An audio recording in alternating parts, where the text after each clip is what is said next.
Okay, huyu anasema dokta, utatufanya wenzio tuachike kwa ndoa zetu cause ute tunasikiaga kwenye bomba na hamu ya tendo ishakuwa RIP. Okay, karibu ndugu mtazamaji, kama ndio mara yako ya kwanza unaingia hapa, kwa majina anaitwa Dr. Kuboja, ni bingwa wa magonjwa ya lishe pamoja na mahusiano. Dada huyu mara baada ya kuona somo langu namna ambavyo mwanamke anatakiwa awe na uteute wa kutosha kabla hajaanza kushiriki tendo la ndoa, lakini pia hasa wakati wa maandalizi ama wakati anaandaliwa kwa ajili ya kuweza kushiriki tendo la ndoa. Kwa hiyo yeye ndio akawa ameniandikia ujumbe huu kwamba wanawake wengi akiwemo na yeye ana changamoto kubwa sana ya kuweza kuona uteute pamoja na hamu ya tendo la ndoa. Mtazamaji, mwanamke anapoumbwa anaumbwa akiwa ni mkamilifu. Binadamu anaumbwa akiwa mkamilifu. Inakuwaje mwanamke anapata shida ya ukavu ukeni?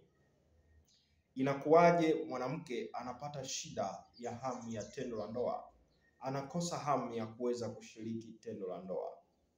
Sababu hasa kubwa ambayo ni chanzo hasa kikubwa kinachoweza kusababisha hili tatizo, namba moja ni ulaji mbovu wa vyakula.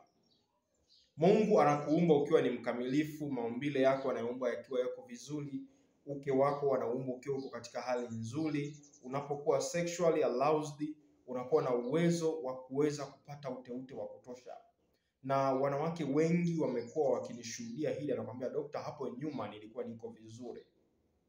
Wengine mara baada ya kutumia hizi njia za kisasa za uzazi wa mpango, hasa kijiti, wengi wanaweka vijiti, wanaotumia vidonge vya uzazi wa mpango, wengi wamekuwa wakipata hii changamoto kwa sababu vijiti ama kitanzi vinakwenda kuvuruga homoni za kike, lakini pia mtindo mbovu wa maisha katika upande wa vyakula ambavyo wanawake wengi wameendekeza leo.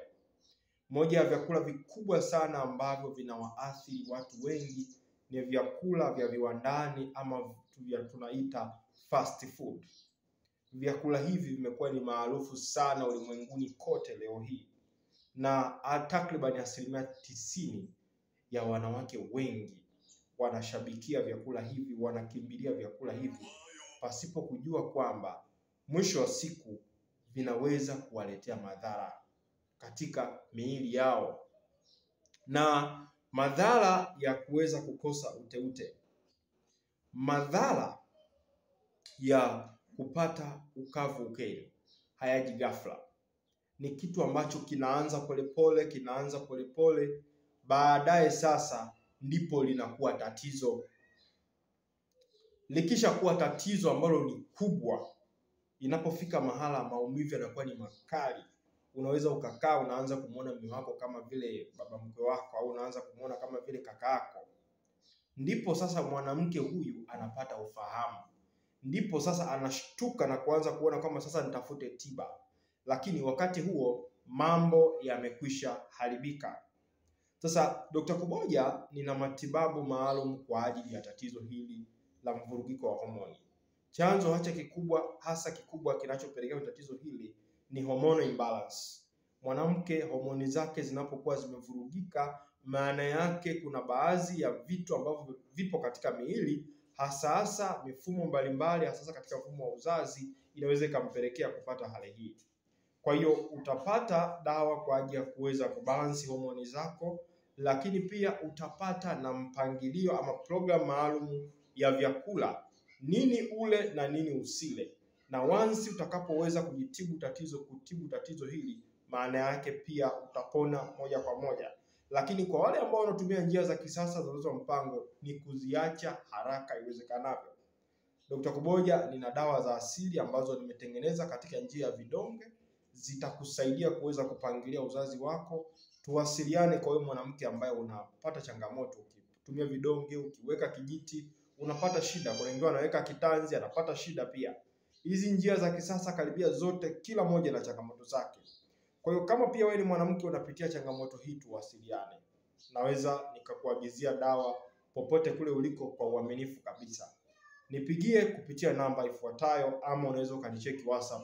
Japokuwa kuna muda huwa napenda mtu anipigie, message za WhatsApp zinakuwa nyingi, naweza nikachelewa kujibu. So namba yangu hii ya kunipigia ndio namba pia ambayo iko WhatsApp. 0765493645.